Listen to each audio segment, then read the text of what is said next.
Seja bem-vindo ao canal católico A Palavra de Vida. Meu nome é Marcelo Hatakeyama, sou catequista das mídias sociais e da internet. Desde já eu venho pedir o seu apoio. Dá um joinha nesse vídeo e se inscreve no nosso canal se você não for inscrito, tá? Fazendo o favor. Muito obrigado. E vamos para o vídeo de hoje.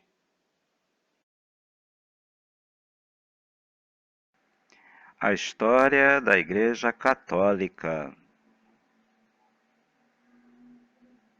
A Idade Antiga. Vamos ao vídeo de hoje. A Era dos Mártires e os principais acontecimentos. E vamos acompanhar no nosso livro do Catequista, Fé, Vida e Comunidade, as páginas 340 e 341. Vamos ao tema de hoje. Irmãos e irmãs, sejam todos bem-vindos mais uma vez a esse bonito canal, abençoado canal católico, A Palavra de Vida. E estamos estudando a história da Igreja na Idade Antiga. E estamos na Era dos Mártires. Pois é. E estamos acompanhando tudo por esse bonito livro, né? O livro do Catequista, Fé, Vida e Comunidade. E aí a gente viu no vídeo passado, né, a perseguição, como começou a perseguição dos cristãos, aos cristãos em Roma, né? Os cristãos viviam diferente da maioria do povo pagão, e isso já estranhava, o povo pagão já estranhava. E Nero colocou fogo na cidade, botou a culpa nos cristãos e o povo acreditou. O povo sempre acredita, né, em mentiras assim, mirabolantes, né? Não é que pode, né? Pois é. E aí os cristãos foram perseguidos, foram mortos. E a Igreja Católica lembra os mártires de Roma, chamados de protomártires de Roma, no dia 30 de junho. É o dia dos protomártires de Roma. Entendeu? Então, eles são lembrados nessa data, que é o tema do nosso estudo, né? Dessa era dos mártires. E hoje vamos continuar no texto falando a mesma coisa, né? Depois vamos ver os principais acontecimentos dessa época, as primeiras reações, os editos, decretos e as perseguições gerais. Tá bom, gente? Assim continua no texto. Os cristãos vivessem sempre escondidos, não haveria morte de tão grande número de mártires. Se a ignorância dos valores do cristianismo, aliada à má vontade dos pagãos, fez com que o povo pagão apoiasse as perseguições. Uma das causas das perseguições era porque os cristãos não aceitavam a divindade do imperador. Isso foi falado no vídeo passado. O imperador romano, ele se sentia um deus, e todo mundo tinha que acender o incenso adorando ele. Só que os cristãos não faziam isso, porque eles adoravam apenas Jesus Cristo, né? Jesus é o Deus dos cristãos, é o Rei dos Reis, né? No ano 81 depois de Cristo, a perseguição aconteceu por parte do imperador Domiciano. É a época em que surge o livro do Apocalipse. Tá vendo que legal? O livro do Apocalipse foi escrito na época das perseguições. Pois é. Mas a gente vai voltar a esse assunto ainda aí no nosso canal, tá? Vamos continuar. Os cristãos começaram a aparecer perante o Estado através do próprio povo. O Império Romano, apesar de tolerar as religiões dos povos dominados, tinha seus limites de tolerância. Mas a intenção do imperador estava na participação de todos os povos dominados na religião oficial do império, expressando-se pelo oferecimento de sacrifícios aos deuses de Roma. Então, embora os povos adoravam seus deuses, primeiro eles tinham que adorar os deuses do Império Romano. Era assim a política. Política e religião são muito misturados, gente, tá? A gente tem que entender isso. Vamos continuar. O fato dos cristãos não aderirem à prática do culto pagão fez com que o império os visse como um grupo de oposição, né? O extermínio dos cristãos atendia mais às finalidades políticas do que às religiosas. Um cristão se negasse publicamente a prestar culto aos deuses, não era tomado apenas como contrário aos princípios religiosos, mas como contrário aos princípios do império. Por isso, a época das perseguições foi marcada durante o governo de vários imperadores, de Nero a Diocleciano, um período de aproximadamente 250 anos, do ano 64 até 313. Agora, os principais acontecimentos dessa era dos mártires. Pode distinguir três fases das perseguições. A primeira, as primeiras reações ocasionadas e espontâneas de origem popular. Os editos decretos, que visavam impedir a expansão do cristianismo, ou ao menos desorganizá-la. Você vê que aí os imperadores já fazendo seus decretos, seus editos, contra os cristãos.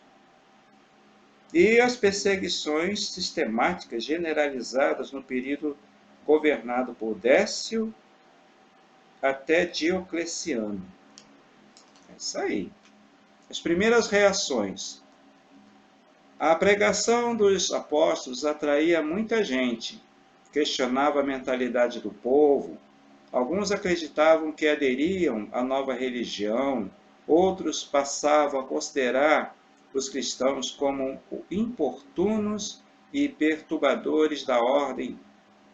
Surgiram a expulsão dos cristãos e muitas vezes as prisões e as torturas. A partir de denúncias do povo, instaurava-se o processo de condenação, onde os cristãos eram chamados a prestar culto aos deuses e ao imperador.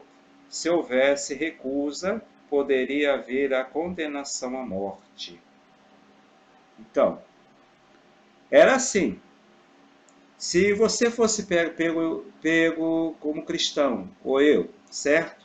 E fôssemos levados à autoridade, ele ia dizer o seguinte: aí, acende esse incenso, adora a imagem do imperador, nega seu batismo, nega sua fé em Cristo e você pode viver, você pode ir em paz.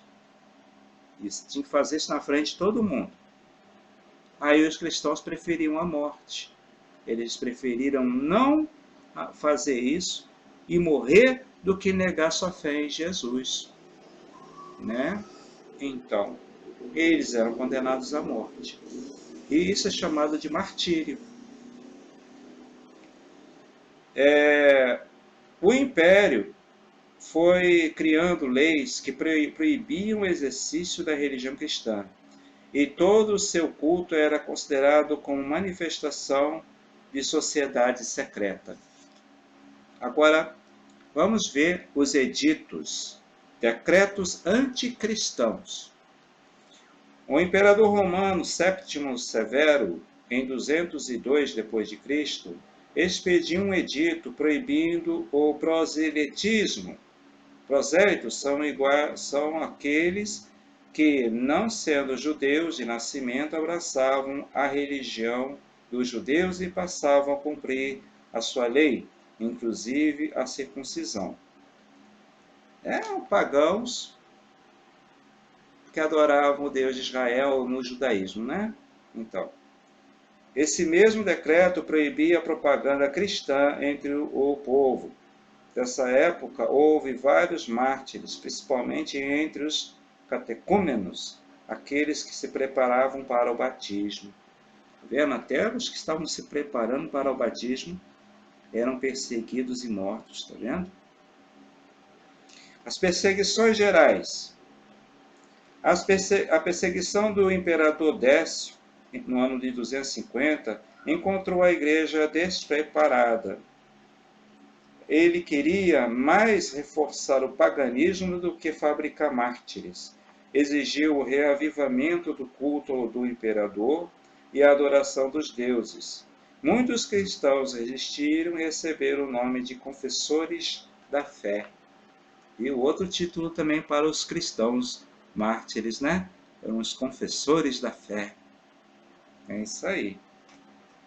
O imperador Valeriano publicou 2 editos no ano de 257 a 258, proibindo a vida cristã e exigindo sacrifício aos deuses. E aí continua na outra página, sob pena de confisco dos bens para os leigos ricos, trabalhos forçados para os cristãos pobres e a morte para os clérigos. Está vendo como era dura a perseguição? E mesmo assim, mesmo com tanta pressão, vocês veem que os cristãos não abriam mão da sua fé. E nós, por muito pouco, a gente renega a nossa fé diante das pessoas. Às vezes as pessoas perguntam qual é a nossa religião. A gente tem vergonha de falar que é católico? Ah, eu tenho vergonha de falar. E lá naquele tempo, se você dissesse que era cristão, você ia para a morte. E eles preferiam a morte do que negar seu Jesus. Está vendo? Porque tem uma passagem do Evangelho que diz assim: disse Jesus, quem procura conservar a própria vida, vai perdê-la. E quem perde a sua vida por causa de mim, vai encontrá-la. Mateus capítulo 10, versículo 39. E os mártires, eles tinham isso forte no seu coração. Eles acreditavam fielmente nas promessas de Cristo. E nós temos essa coragem? Temos essa fidelidade? Temos que ser católicos até o fim, como fomos mártires da igreja. Toda vez que a gente lembra um santo ou uma santa mártir, a gente lembra disso, que eles tiveram a coragem de sustentar sua fé até o fim. Foram católicos até o fim. Amém? Amém. Que o Espírito Santo possa nos iluminar e nos dar essa coragem do testemunho. Sejamos firmes na fé. Não tenhamos medo de cara feia. Certo? Certo. E aí a gente, no próximo encontro, próximo vídeo, a gente continua no texto, tá? Que é a última parte dessa parte dos mártires aqui no livro. Legal? Obrigado você por ter assistido esse vídeo até o final, tá bom? Espero que esteja gostando. E é isso aí. Tamo junto. Louvado seja nosso Senhor Jesus Cristo, para sempre seja louvado. Um abraço a todos. Muito obrigado a você que assistiu esse vídeo até o final. Se você ainda não deu o joinha nesse vídeo, por favor, dá um joinha nesse vídeo, tá? E se inscreve no nosso canal se você ainda não é inscrito. Muito obrigado. Até o próximo vídeo, gente. Louvado seja nosso Senhor Jesus Cristo, para sempre seja louvado.